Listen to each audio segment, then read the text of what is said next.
Local news for Tuesday the 7th of April. A network of agencies and essential services have mobilised across Wairarapa to support people needing extra help during the lockdown. The Wairarapa Emergency Operations Centre was activated in March on the 22nd to support the health-led response to managing the spread of COVID-19. If you don't have the essentials you need to get through the lockdown, try calling a neighbour, friend or family member who lives nearby. Use online shopping or call 0800 239 247. That number again, 0800 239 247. And the Wairarapa urban and rural areas are now under an open fire season. However, that does not include public conservation land, which remains under-restricted.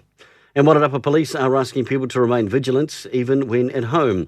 A Masterton address was entered overnight on Saturday the 4th of April and occupants were at home asleep at the time. Items were taken and the forensic team have obtained some evidence. Inquiries are continuing.